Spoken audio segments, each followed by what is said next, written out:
जब आंखें खुले तो धरती औरंगाबाद की हो, जब आंखें बंद हो तो यादें औरंगाबाद की हो। मैं मर भी जाऊं तो कोई गम नहीं मेरे दोस्तों, बस मरते वक्त मिट्टी औरंगाबाद की हो। नमस्कार, प्रणाम, सत श्री अकाल, आदाब, सलाम। मैं राव रणविजय सिंह आप सबों का हार्दिक स्वागत करते हुए आपको लिए चलता हूं अपने औरंगाबाद जिला की सैर करवाने। औरंगाबाद जिले की बहुत सारी ऐसी ऐतिहासिक बातों से आपको अवगत कराऊंगा जिसके बारे में आपने सिर्फ सुना होगा, देखा नहीं होगा।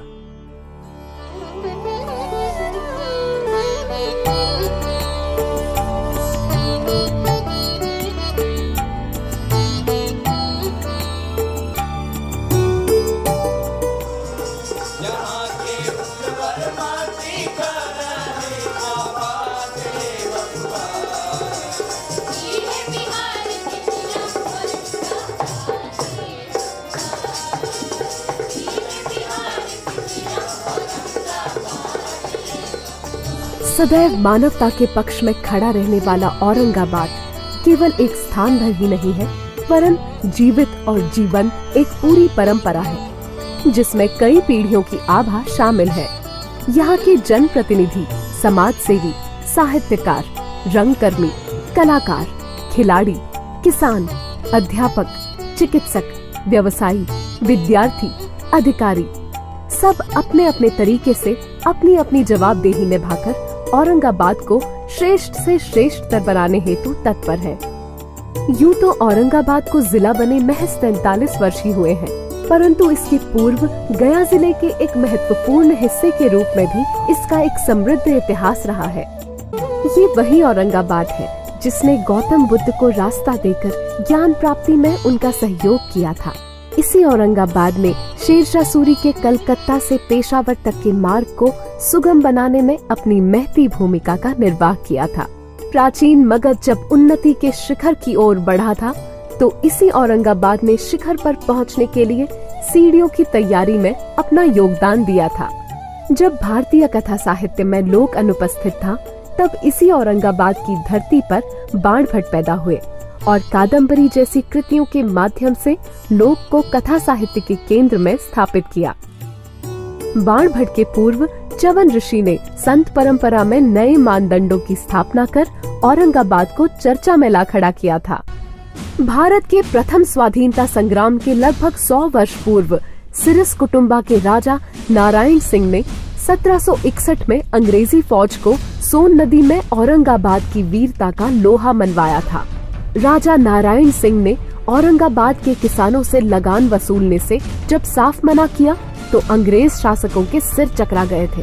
इस हिडन हिस्टोरिकल हीरो के शौर्य और जिंदा दिली से घबराकर अंग्रेजों ने इन्हें लंबे समय तक ढाका जेल में बंद रखा। भारत का स्वाधीनता संग्राम जब चरमोत्कर्ष पर था तो औरंगाबाद की मिट्टी के सपूत कुमार बद्री नारायण सिंह, ब्रह्मदेव नारायण सिंह, जगतपति कुमार, अनुग्रह नारायण सिंह, केशव सिंह आदि ने अपनी अपनी भूमिकाओं से देश का ध्यान औरंगाबाद की ओर खींचा। जिस तरह बिहार का एक गौरवशाली इतिहास और एक संस्कृति रही है, उसी प्रकार औरंगाबाद का भी इतिहास और संस्कृति दोनों ही बहुत गौरवशाली रही है। औरंगाबाद जिला मगध साम्राज्य के अंग के रूप में प्राचीन काल से ही, जब से भारत का राजनीतिक इतिहास शुरू हुआ, तब से बहुत महत्वपूर्ण रहा है। भारत के इतिहास का प्रारंभ मगध से हुआ। मगध ने ही भारत के राजनीतिक एकीकरण का सूत्रपात किया। औरंगाबाद जिले के इतिहास की बात की जाए और इसकी शुरुआत अगर देव के सूर्य मंदिर से न हो तो शायद शुरुआत अधूरी रह जाएगी। तो आइए हम आप लोगों को लिए चलते हैं बाबा भास्कर की नगरी देव में। इसी औरंगाबाद के देव की धरती पर 8वीं शती में स्थापित भगवान भास्कर के मंदिर में नतमस्तक होने देश के कोने कोने से लोग कार्तिक और चैत्र में पधारते हैं। लोक आस्था का विराट पर्व छठ यहीं से प्रारंभ होकर विश्व में व्याप्त हुआ है। छठ के माध्यम से इसी औरंगाबाद की धरती ने दुनिया को सबक दिया कि पहले डूबते हुए सूर्य को सलाम करो, फिर उगते हुए सूर्य को।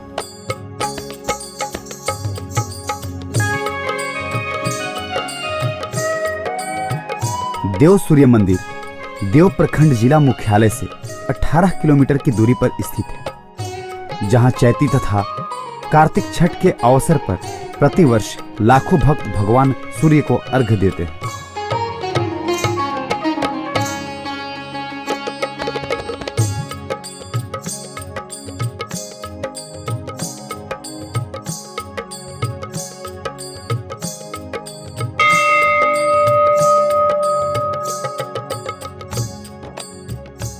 भगवान सूर्य नारायण प्रत्यक्ष के देवता हैं। सभी जीवों की ऊर्जा इन्हीं के द्वारा प्राप्त होता है। इनके बिना विश्व अंधेला है।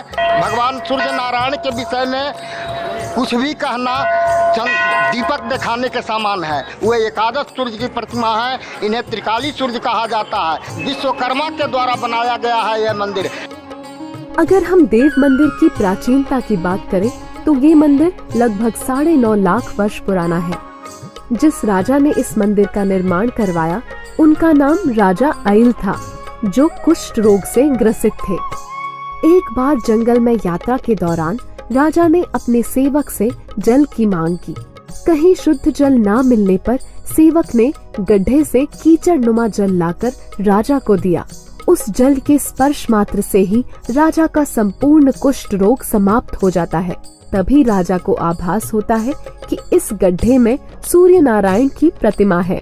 राजा मूर्ति को निकलवाकर स्थापित करवाते हैं। माघ मास शुक्ल पक्ष की पंचमी तिथि को गुरुवार के दिन त्रेता में 12,16,000 वर्ष बीत जाने के बाद इस सूर्य मंदिर का शिलान्यास किया। ऐसी दंत कथाएं हैं कि जब औरंगजेब अपने शासन काल में मंदिरों और मूर्तियों को तुड़वा रहा था, तब देव पहुंचने पर यहाँ के लोगों ने औरंगजेब का इसके लिए विरोध किया। औरंगजेब ने ऐसी शर्त रखी कि अगर रातों रात मंदिर का दरवाजा पूरब से पश्चिम हो जाएगा तो मैं यहाँ से वापस लौट जाऊंगा। और रात में ही मंदिर का दरवाजा पूरब से पश्चिम की तरफ हो गया। यह दंत कथा है, कहीं लिखित नहीं है, लेकिन मेरी मान्यता ये है कि भगवान सूर्य नारायण पूरब में उगते हैं। उनका मुख पश्चिम की ओर होता है और हम पूरब की ओर मुख करके पूजा करते हैं। यही कारण है कि इस मंदिर का दरवाजा पश्चिम की ओर है और भगवान की मुख भी पश्चिम की ओर है और हम पूरब की ओर खड़ा होकर के उनके सन्मुख खड़ा होते हैं, तो यह सर्वोत्तम पूजा होता है।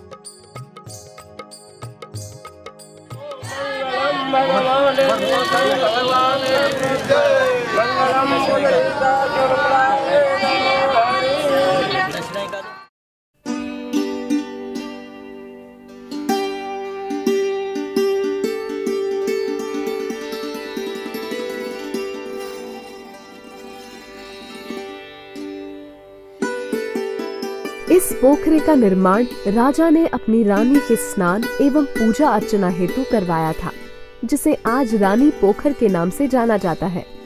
किले से पोखरे तक जाने के लिए एक सुरंग का भी निर्माण करवाया गया था। अब हम यहाँ से रुख करते हैं एक ऐसे क्षेत्र की तरफ जहाँ बड़े पैमाने पर पान की खेती होती है, जो पूरे विश्व भर में मघी पान के नाम से प्रसिद्ध है।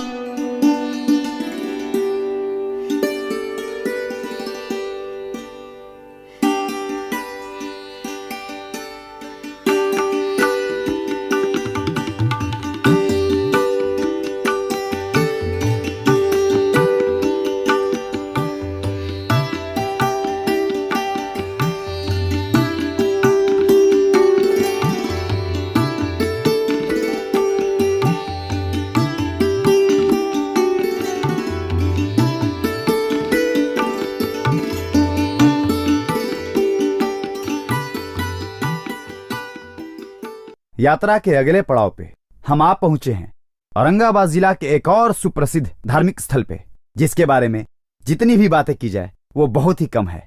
जी हाँ, हम बात कर रहे हैं उमगा की। तो आइए हम चलते हैं उमगा की सैर पे।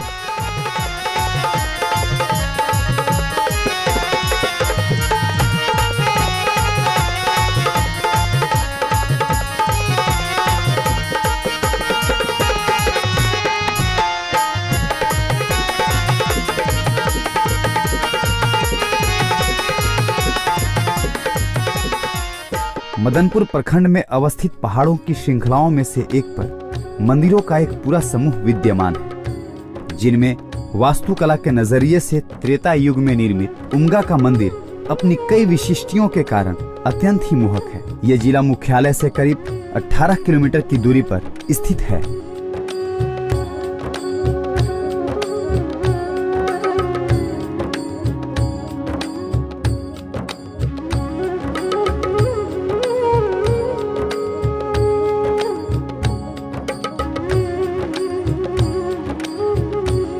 यहाँ पे कुछ ऐसी चीजें हैं जो मैं दावा कर सकता हूँ कि कई जगहों पे वो नहीं अभी तक प्रकाश में आई है। अब मेरी जानकारी में मंदिर बनाने की फैक्ट्री के रूप में उमगा पहाड़ियां एक विशिष्ट स्थान रखती हैं, जो संभवतः अभी तक और क्षेत्रों में नहीं देखा गया है।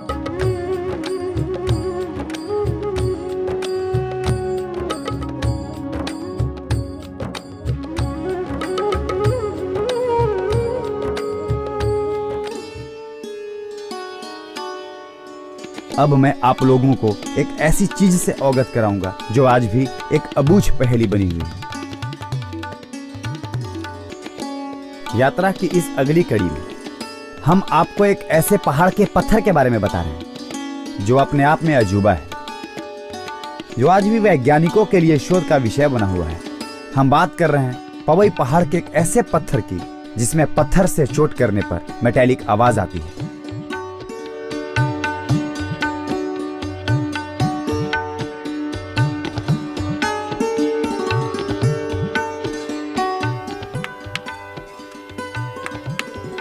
शायद ये पत्थर नहीं है, ये भी नहीं है,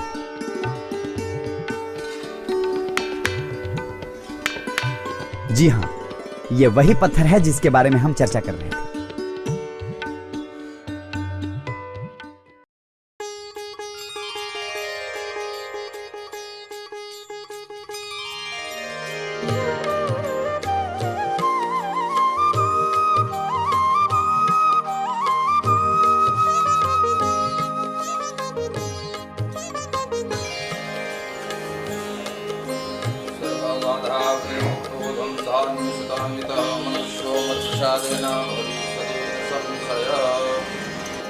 बाबा, यह मंदिर के बारे में जो हम लोग बचपन में सुने हैं, यहाँ पर बहुत बड़ा विशाल बरगद का पेड़ था। और ये माता रानी उसी के बरगद के पेड़ के चबूतरे के नीचे इनका पिंडी लगा हुआ था।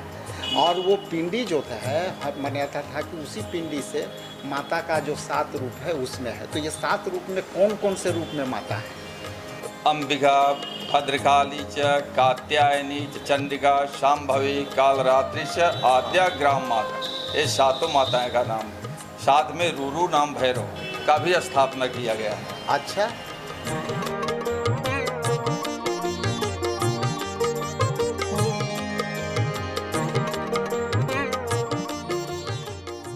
इस वक्त हम मौजूद हैं कुटुंबा विधानसभा क्षेत्र के एक ऐसे गांव में जिसको जिला पदाधिकारी ने आदर्श ग्राम के नाम से नवाजा है।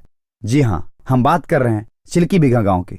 इस गांव की खासियत यह है कि इस गांव में स्ट्रॉबेरी की खेती बहुत ही बड़े पैमाने पे की जाती है। 6 पौधा लाए थे, मात्र 6 पौधा, और लगातार 3 साल हम इसको प्रयत्न किए, तब जाके सफलता मिली। और आज 30,000 पौधा लगाए हैं 6 पौधा। स्ट्रॉबेरी ही खेती से हमने वह जो देख रहे हैं आप जी, फेडनेट लगा हुआ है, इसी का देन है कि 9,10,000 का हमको फेडनेट फ्री में मिला है सरकार। स्ट्रॉबेरी यहाँ से 4 जगह जाता है जी, कलकत्ता, पटना, बोकारो और रांची।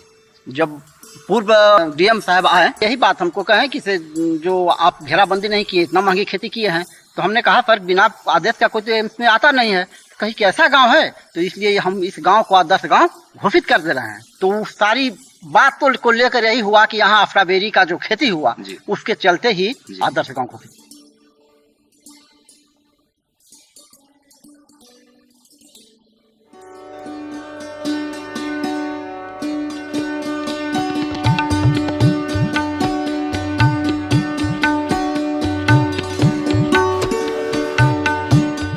आज का सफर यहीं तक दोस्तों। कल हम फिर मिलेंगे एक नई जगह और एक नई जानकारी के साथ। तब तक के लिए शुभ रात्रि।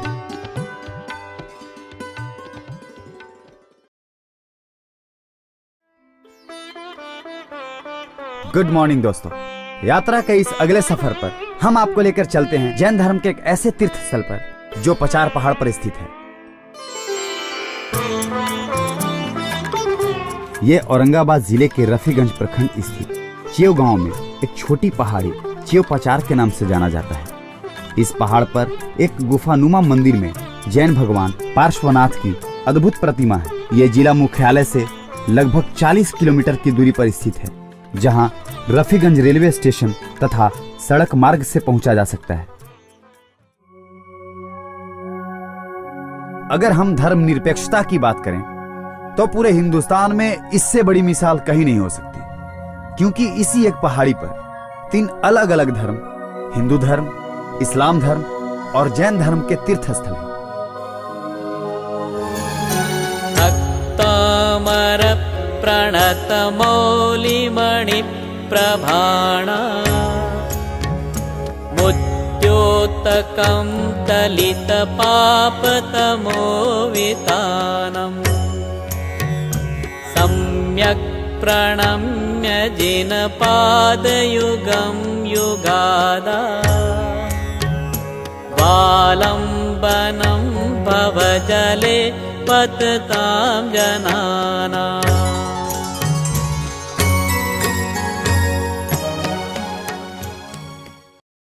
ये जो जैन मंदिर आप देख रहे हैं और इस क्षेत्र का जो नाम पड़ा प्रचार, ये दरअसल सभी धर्मों के प्रचार का केंद्र रहा है। यहाँ सभी धर्मावलंबी, बौद्ध हो, जैन हो, हिंदू धर्मावलंबी व अन्य प्रोफेट्स जो भी रहे हैं, यहाँ पर आके धर्मों का प्रचार किया है। यहाँ बनी हुई छतरियां हैं जिनके द्वारा ये प्रचार किया करते थे। यह अजात शत्रु के समय का क्षेत्र है, 1400 साल पुराना है। यह पहाड़ सर्वधर्म समभाव की समागम स्थली के रूप में जाना जाता है। यहाँ सभी धर्मों का समागम। हर वर्ष पहाड़ के सबसे निचली चोटी पर मजार है, जहाँ उर्स मेले का आयोजन होता है, कव्वाली होता है। काफी संख्या में लोग सैलानी जाड़े के मौसम में यहाँ आते हैं। श्रावण पूर्णिमा के दिन पहाड़ की सबसे ऊपरी चोटी पर भगवान विष्णु और लक्ष्मी की खंडित प्रतिमा है, जहाँ पूजा अर्चना करने के बाद ही रक्षाबंधन के दिन यहाँ की बहनें अपने भाई के हाथ में राखी बांधती हैं। यहाँ के होलिका दहन देख करके ही अन्य जगह के लोग अपने जगहों पर होलिका दहन करते हैं। हमारे आलम शाह रहमतुल्लाह अलैह इसी मज़ार पे है, इसी पहाड़ के सबसे शुरू वाले हिस्से पे उनका मज़ार है। और ये जब आए थे तो यहाँ इन्होंने मदरसे का भी कायम किया था, जहाँ बच्चे पढ़ा करते थे, यहाँ से तालीम फरोग पाता था।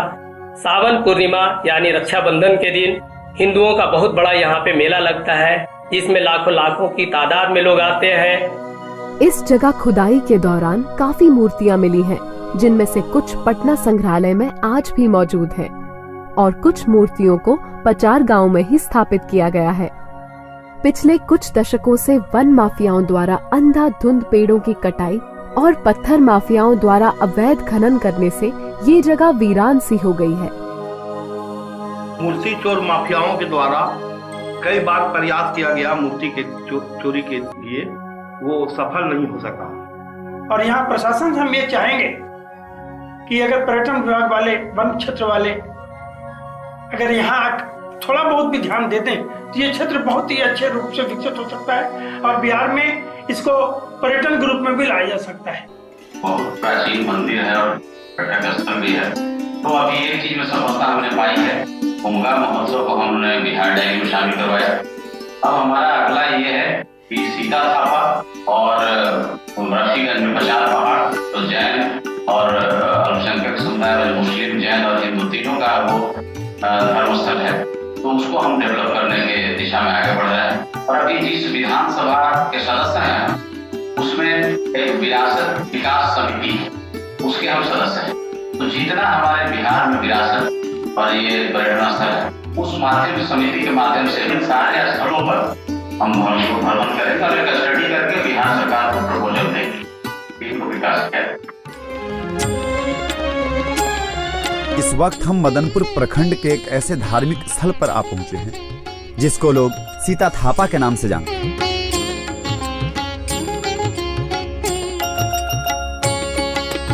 सीता थापा का वर्णन त्रेता युग के पद्म पुराण में मिलता है। ऐसा माना जाता है कि राजा दशरथ की मृत्यु के उपरांत श्री रामचंद्र जी लक्ष्मण एवं माता सीता के साथ इसी रास्ते से होकर रथ से गया श्राद्ध के लिए जा रहे थे, जो उस समय जंगल एवं पहाड़ियों से घिरा हुआ था। तभी अचानक रथ करवट लेता है और उसे संभालने के लिए माता सीता अपना हाथ जमीन पर रखती हैं और उनके हाथ की छाप पत्थर पर पड़ जाती है। इसी वजह से इस जगह को सीता थापा के नाम से जाना जाता है और उनके रथ के पहिए का निशान आज भी इन पहाड़ियों पर देखा जा सकता है।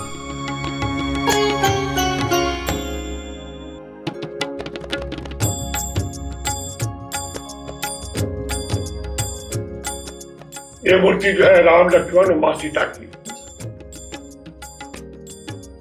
ये जो मूर्ति है हनुमंत लाल संकटमोचन हनुमान लाल की मूर्ति। ये जो मूर्ति है दशावतार भगवान की, मातकाज प्राण सिंह मौना परशुरामा रामा कलम की मौना। बल मूर्ति है सुंदरा की, उसके बल मूर्ति है सप्तो सातों ऋषि की। यहाँ जब देखा है शंकर जी का नीचे से, और शंकर जी की मूर्ति है। उसके पहले बुद्ध मूर्ति भी, बुद्ध भगवान की मूर्ति यहाँ पर थी, जो आज के 1939 में इसकी चोरी हो गई। सामने जो दिखाई जाए सीधे एक कुआं। सीता थापा में एक अद्भुत कुआं मौजूद है जिसका पानी दूधिया रंग का है। माना जाता है कि इसमें कई जड़ी बूटियों का समावेश है और इसके सेवन से कुष्ठ एवं पेट की कई बीमारियों का निवारण होता है। धार्मिक स्थलों के साथ साथ अब हम बात करते हैं औरंगाबाद के वर्तमान अर्थव्यवस्था एवं राजनीति की। क्योंकि किसी भी अर्थव्यवस्था का विकास मल्टी डायमेंशनल प्रोसेस होता है। जहाँ तक औरंगाबाद की अर्थव्यवस्था की बात हम लोग करते हैं, औरंगाबाद इंडस्ट्री के लिए सबसे महत्वपूर्ण जगह है। इंडस्ट्री के लिए, इंफ्रास्ट्रक्चर के लिए लैंड चाहिए। यहाँ की लैंड बिल्कुल मजबूत है, दलदली नहीं है।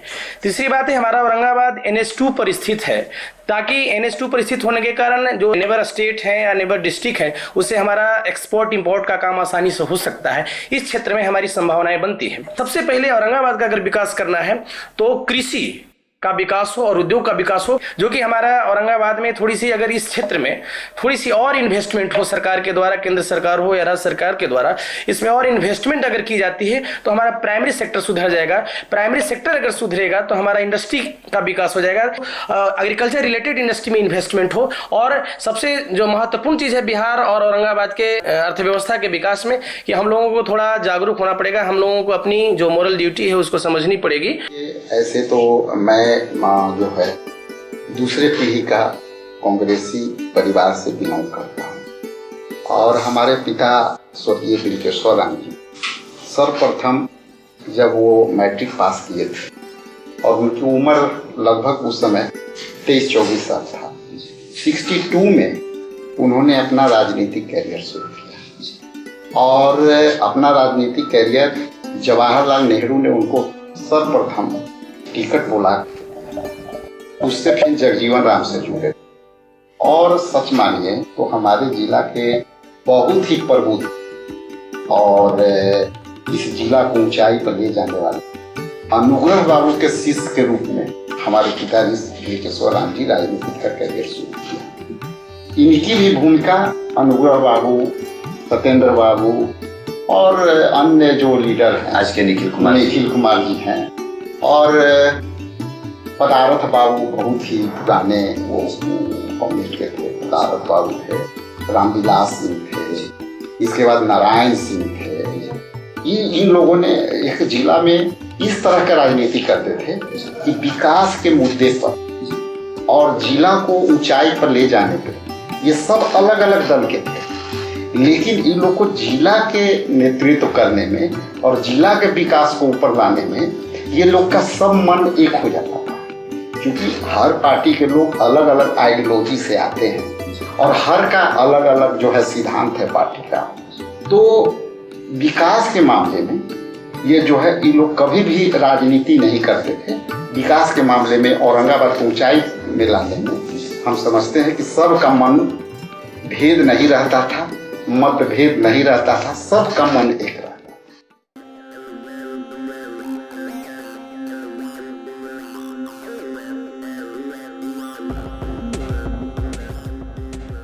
श्री सीमेंट समाज सेवा में सदैव अग्रणी संस्था रही है और जहाँ तक कि औरंगाबाद का सवाल है, हमारी प्राथमिकता रही है औरंगाबाद का विकास करना। इसी तारतम्य में श्री सीमेंट ने एक निःशुल्क पेयजल के लिए सुविधा मुहैया कराई है। आप देख रहे हैं कि लोग कूलर से ठंडा पानी ले रहे हैं और इस गर्मी में जो है ये समाज सेवा श्री सीमेंट के द्वारा की जा रही है। सिपहा ऑयल एंड राइस मिल के नाम से प्रसिद्ध फर्म, जिसका आधिकारिक तौर पर नाम था संगम सा Ramcharan Ram oil and rice mill, इसकी स्थापना मेरे दादाजी स्वर्गीय रामसेवक प्रसाद जी ने 1915 में किया था। इसके पूर्व वह रोहतास, अभी वर्तमान में रोहतास जिले के नासिर के निवासी हुआ करते थे और इस स्थापना के साथ ही वो दाऊद नगर के बासिंदे बने। जब 1915 में इस मिल की स्थापना की गई थी तो वो एरिया पूरी तरह जंगल की तरह था और ये मेरे दादाजी का ड्रीम प्रोजेक्ट हुआ करता था। इसमें पहले भाप से चलने वाला रेल इंजन भी होता था। जब नहर बंद हो जाता था तो भाप वाले रेल इंजन के पहिए में पट्टा लपेट करके इस मिल को चलाया जाता था और यहाँ का उत्पादित तेल और चावल पूरे उत्तर बिहार और वर्तमान के झारखंड में भी जाया करता था, जो उस समय दक्षिण बिहार के नाम से जाना जाता था। हमने औरंगाबाद में ये होटल एन.एच. 2 पर इसलिए निर्माण करवाया। औरंगाबाद पर्यटन का केंद्र रहा है। औरंगाबाद धार्मिक स्थल है और ऐतिहासिक स्थल भी है। यहाँ पर्यटक बहुत सा आते जाते रहते हैं। यहाँ होटल व्यवसाय में अपार संभावनाएं हैं और इसका बहुत ही अच्छा रिस्पांस पर्यटक द्वारा मिला है।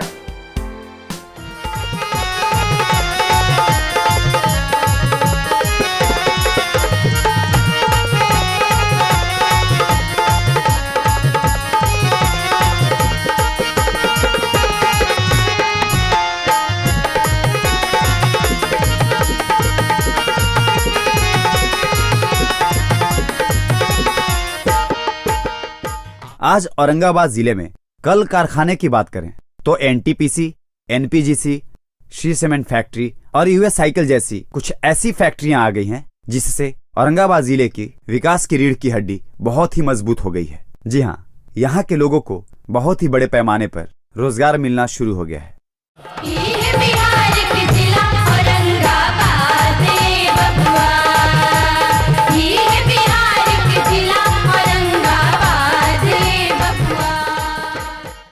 अगर हम औरंगाबाद जिले में शिक्षा एवं कला संस्कृति की बात करें तो यहाँ कुछ ऐसे प्रमुख विद्यालय हैं जो शिक्षा के क्षेत्र में अग्रसर हैं। विद्यालय 1990 में प्रारंभ किया गया, जिसके फाउंडर हमारे दादाजी स्वर्गीय महेश नारायण सिंह जी थे।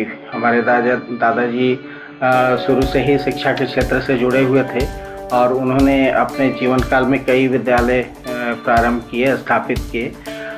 जो एक औरंगाबाद में अभी अनुग्रह मिडिल स्कूल, जिसे अभी अनुग्रह मध्य विद्यालय कहते हैं, वो उनके ही द्वारा स्थापित किया गया था और ये पहला विद्यालय है औरंगाबाद का जो इंग्लिश मीडियम में शुरू किया गया। मैं अपने विद्यालय में विगत 26 वर्षों से प्राचार्य के पद पे कार्यरत हूँ और मैं अपने बच्चियों को, लड़कियों को ज़्यादा सुविधा देना चाहती हूँ जो गांव में रहती हैं।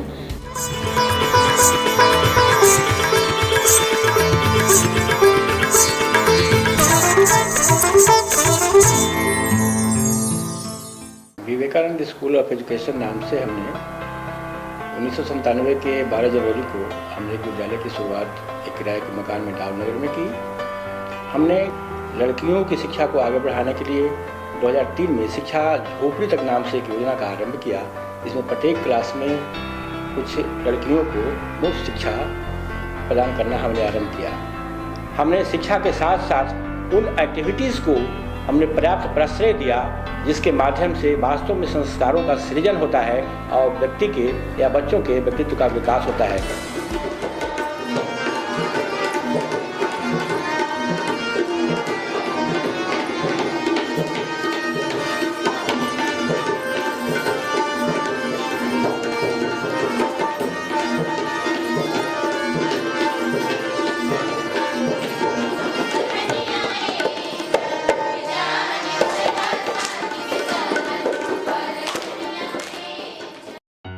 अगर औरंगाबाद में चिकित्सा व्यवस्था की बात करें तो शहर के कई हॉस्पिटल आधुनिक उपकरणों से लैस हैं, जिससे अब औरंगाबाद वासियों को इलाज के लिए सुदूर शहरों में जाने की संभावनाएं कम हुई हैं।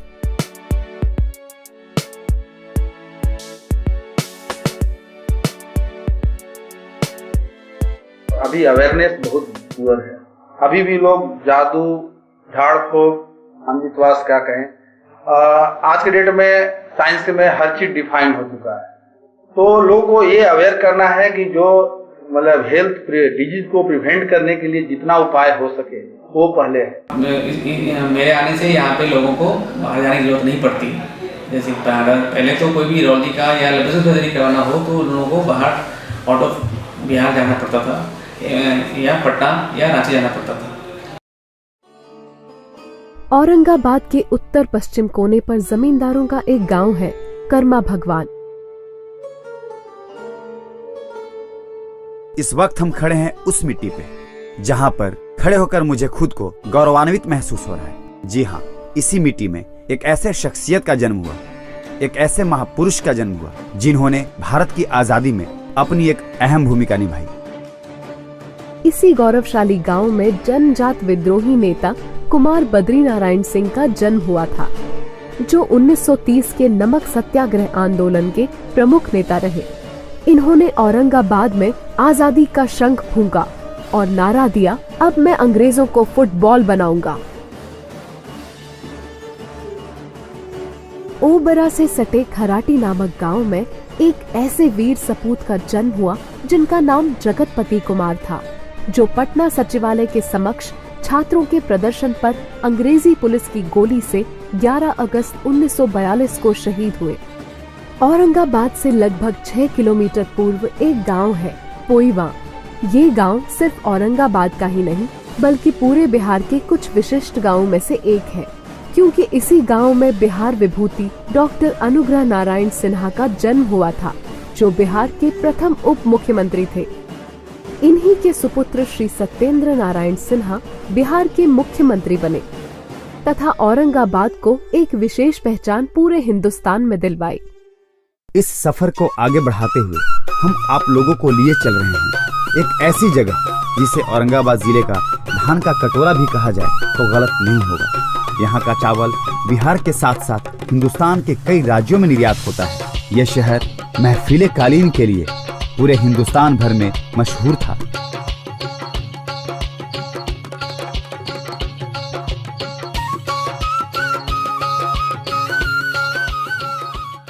मेरे पिताजी श्री बद्री प्रसाद गुप्ता जी ने इस स्कूल का निर्माण किया और निर्माण करने के बाद इस विद्यालय को सरकारी भी करवाया और इस विद्यालय को जमीन भी मुहैया कराया, जिसमें मुकुंद लाल अग्रवाल जी का जमीन था और कुछ लोगों का भी जमीन था। और सारे जमीनों को मुहैया कराने के बाद एक भवन का निर्माण हुआ और आज लड़कियां यहाँ पढ़ रही है और ये लड़कियां पढ़ लिख के ओबरा का नाम रोशन कर रही है। आज ओबरा में जो राष्ट्रीय उच्च विद्यालय देख रहे हैं, उस विद्यालय की स्थापना में मेरे दादाजी ने जमीन के लिए अपना जमीन डोनेट किया था और उस विद्यालय में हजारों छात्र पढ़ते हैं और जो पढ़ के कुछ उसमें से बिहार टॉपर भी रहे हैं। मेरे दादाजी का नाम स्वर्गीय जमुना प्रसाद था। इस वक्त हम मौजूद हैं ओबरा के एक ऐसे घर में। इसी घर के एक शख्स को 1972 में शिल्प कला के क्षेत्र में उस समय के तत्कालीन राष्ट्रपति डॉक्टर बीबी गिरी साहब ने राष्ट्रीय पुरस्कार से सम्मानित किया है। अभी मैं बैठा हूँ उन्हीं के सुपुत्र श्री सलामत मियाँ जी के साथ और इनके हाथ में आप देख सकते हैं ये ताम्रपत्र। 1972 में राष्ट्रपति पुरस्कार मिला था श्री अहमद अली मियाँ के। कालीन बना था, कुदरती रंग था, बिल्कुल जैसा भेड़ होता है वही रंग का, भेड़ का रंग का बना था कालीन। प्रदर्शनी लगा था पटना, तो वहीं गया था।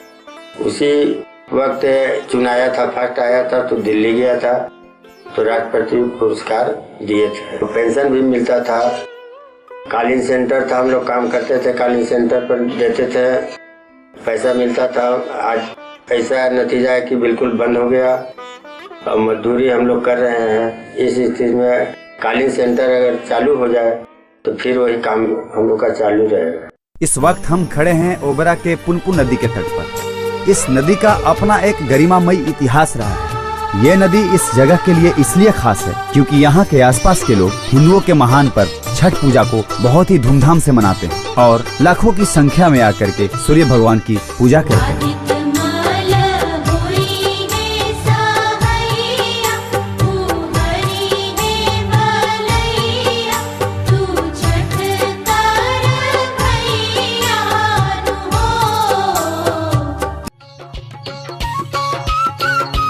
अब हम प्रस्थान कर रहे हैं दाऊदनगर की तरफ, जो अपने प्राचीनतम इतिहास, कला एवं संस्कृति के लिए जाना जाता है।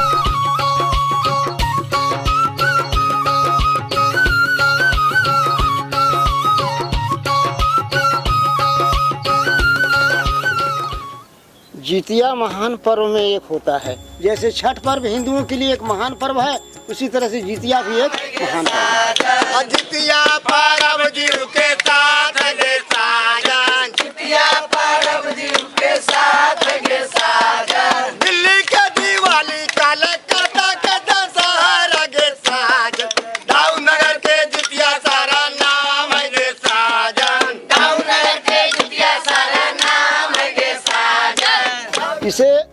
जीवित पुत्री का व्रत भी कहा जाता है। और माँ बहनें हमारी जो हैं औलाद को, अपने औलाद को दीर्घायु बनाने के लिए ये पर्व करती हैं। यह पर्व आश्विन कृष्ण प्रतिपदा से शुरू होकर के अष्टमी को समाप्त होता है, नवमी को पारण होता है। मनोरंजन के ख्याल से भी ये पर्व को मनाया जाता है। मजदूर किसान बिल्कुल लोग थके हारे मानते हैं। वैज्ञानिक विधि से भी इसका बहुत बड़ा महत्व होता है। अपने अनुसार जितिया लोग सोने का बनाता है, चांदी का बनाता है या धागे का बना करके उसको गले में धारण करता है। और दाऊदनगर की खास करके जितिया इतनी अच्छी होती है, लोग नकल करते हैं, मनोरंजन का कार्य होता है। काफ़ी उत्साह के साथ नगरवासी इसे मनाते हैं। बड़ी दूर दूर के लोग, दूसरे सूबे के लोग भी दाऊदनगर में जितिया देखने के लिए आते हैं। औरंगाबाद की जो धरती है वो नाटक के लिए बहुत ही उपजाऊ है। गीत, संगीत और नाटक के क्षेत्र में एक उज्ज्वल भविष्य रहा है और औरंगाबाद को गौरवान्वित किया है हमारे कलाकारों ने।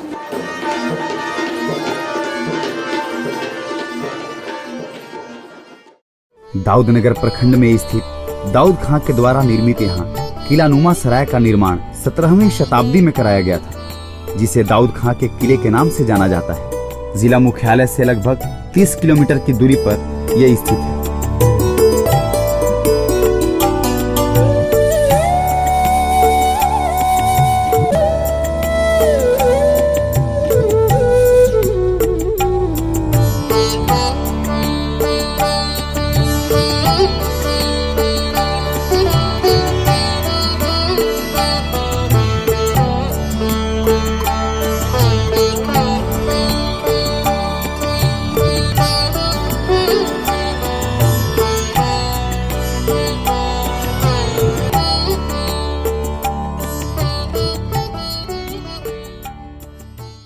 लोगों को एक ऐसे शख्स के बारे में बताने जा रहे हैं जिनके बारे में जितनी भी बातें की जाए वो कम है। जी हाँ, वो हमारे लिए ही नहीं बल्कि पूरे औरंगाबाद जिला के नौजवानों के लिए एक आदर्श है। मैं बात कर रहा हूँ श्री शिवदेव पांडे जी का। मैं अपने ग्राम पंचायत घौरा में घर घर में और सभी आंगनबाड़ी केंद्र और सभी विद्यालय पर शौचालय का निर्माण बौद्ध जन जागरण संस्थान के द्वारा करवाया था। इस उत्कृष्ट कार्य के लिए मुझे राष्ट्रपति पुरस्कार प्रदान किया गया और मैं अपनी पूरी लगन से समाज सेवा में लगा रहता हूं। कर्म में ही मैं विश्वास करता हूं, फल की चिंता मैं नहीं करता। आज के नौजवानों से मैं ऐसा उम्मीद करता हूं कि अपने कर्तव्य के प्रति सजग रहें और ईमानदारी पूर्वक अपने कर्तव्य को करने में कहीं भी चूके नहीं।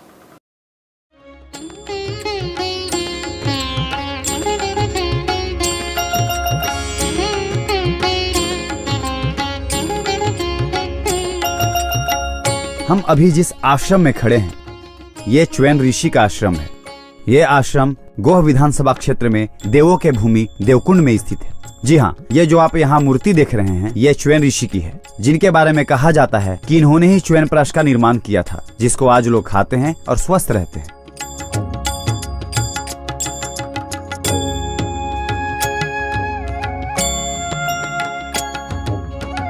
जिला मुख्यालय से लगभग 65 किलोमीटर की दूरी पर हसपुरा प्रखंड में स्थित 7वीं शताब्दी का ये मंदिर बिहार के प्राचीनतम मंदिरों में से एक है। मंदिर से ही सटा एक बृहत स्नान कुंड है।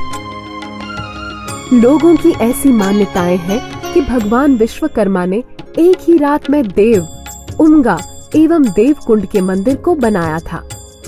अगर हम धार्मिक स्थलों की बात करें तो देव कुंड के साथ साथ नवीनगर गुरुद्वारा और गजना धाम जैसे कुछ और भी प्रमुख धार्मिक स्थल औरंगाबाद जिले में हैं, जो बिहार में अपनी एक विशेष पहचान रखते हैं। अमजर शरीफ जिला मुख्यालय से लगभग 50 किलोमीटर की दूरी पर हसपुरा प्रखंड से 1 किलोमीटर की दूरी पर स्थित है। अमजर शरीफ में सैयदना साहब की खानकाह कदरिया स्थित है। चैत नवमी एवं राम नवमी को खानकाह में बृहत मेले का आयोजन किया जाता है। इस वक्त हम जिस मजार में खड़े हैं इस जगह का नाम अमजर शरीफ है। इस मजार की बहुत बड़ी खासियत है और ये हमारे मुसलमान भाइयों का बहुत ही पवित्र धार्मिक स्थल है। इस मजार की खासियत के बारे में हम जानेंगे यहाँ के महान श्री शरफुद्दीन कादरी साहब से। ये मजार शरीफ जो है ये सैयदना मोहम्मद कादरी की मजार शरीफ है। आज से 500 साल पहले हजरत यहाँ तशरीफ लाए। ये जंगल अमजा जंगल के नाम से ये मशहूर है। आप जब आए इस्लाम फैलाने के लिए आए थे और लोगों को अच्छी बात बताने के लिए आए थे। अमझर शरीफ में सालाना उर्स का आयोजन किया जाता है, जिसमें मुस्लिम ही नहीं हिंदू धर्म के लोग भी बड़ी संख्या में आते हैं। साथ ही यहाँ हिंदुओं के महान त्योहार एवं पर्व दशहरा एवं चैत नवमी के अवसर पर साल में 2 बार बहुत बड़े मेले का आयोजन भी होता है। इस मजार में एक अजनास का पेड़ भी है, जिसके बारे में यहाँ के लोगों की ये धारणाएं हैं। इस पेड़ के टुकड़े को जिस घर में रखा जाए उस घर में कभी सांप नहीं आता। इसको रखने से सांप भाग जाता है। अगरचे बीमारी में किसी तरह की भी बीमारी में खाया जाए पिया जाए, इसको रसूलुल्लाह सल्लल्लाहु अलैहि वसल्लम के पैर का निशान घर में, उसको पत्थर को धो के और इसको खाने से भी शफा हो जाता है।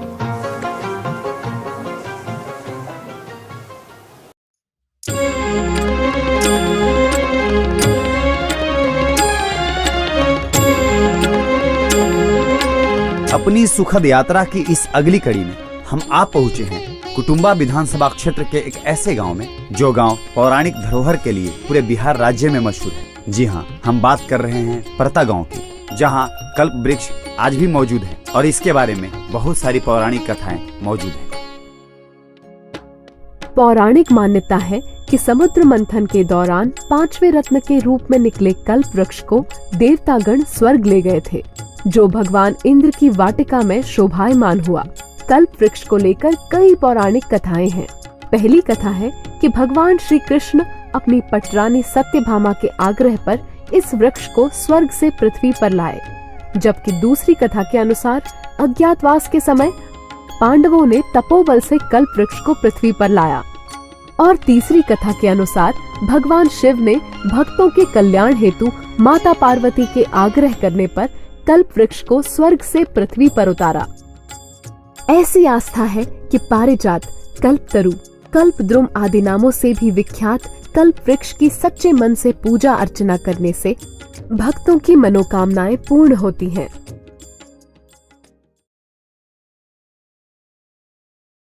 जिस जगह पर हम इस वक्त बैठे हैं, इस जगह को कुटुंबागढ़ के नाम से जाना जाता है। कुछ ही दिन पहले पुरातत्व विभाग की टीम यहाँ पे आकर के खुदाई की और उन्हें कुछ ऐसे अवशेष मिले जिनका संबंध 10,000 से 12,000 साल पहले का है।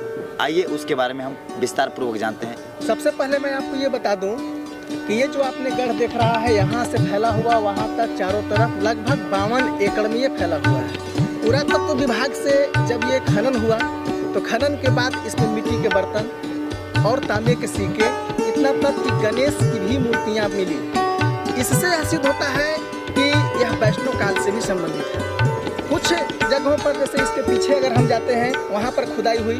माननीय नीतीश कुमार जो उस समय सेवा काल में थे, वर्तमान मुख्यमंत्री थे, उस समय उनके आदेश से जो खुदाई हुई उससे जो मिला उसमें महावीर की भी मूर्ति मिली। जैन धर्म के 24वें तीर्थकर के रूप में महावीर थे और साथ में बौद्ध की भी प्रतिमा, खंडित प्रतिमाएं मिली। इससे यह सिद्ध होता है कि यह जो पूरा औरंगाबाद जिले का ऐतिहासिक गढ़ जो है कुटुंबागढ़ के नाम से, जैसा कि आपने कहा, एक बगल में मिर्जापुर बस्ती है, वहाँ पर भी खुदाई हुई और ये कुटुंबागढ़ में भी खुदाई हुई। तो इस दौरान में जो बुद्ध भगवान की भी मूर्ति मिली, खंडित मूर्ति, इससे यह सिद्ध होता है कि यह जो कुटुंबागढ़ है यह बुद्ध काल से भी जुड़ी हुई है और वहाँ जैन धर्म से भी जुड़ी हुई है। कुछ तांबे के सिक्के भी मिले, जिससे यह पता चलता है कि यह पाषाण काल से भी पुरानी सभ्यता है। इस प्रकार हम कह सकते हैं कि यह कुटुंबागढ़ की जो धरती है वो मगध साम्राज्य का एक ऐसा अंग है जो उससे भी पुराना इतिहास जुड़ा हुआ है। यदि सचमुच इस पूरे गढ़ की खुदाई की जाए तो निश्चित तौर पर मगध साम्राज्य का एक अलग अध्याय स्वर्णिम इतिहास में बदलाव का रूपरेखा बनेगा। आपको पूरे भारतीय इतिहास में एक नया स्वर्णिम अध्याय जोड़ने का कार्य कर सकते हैं।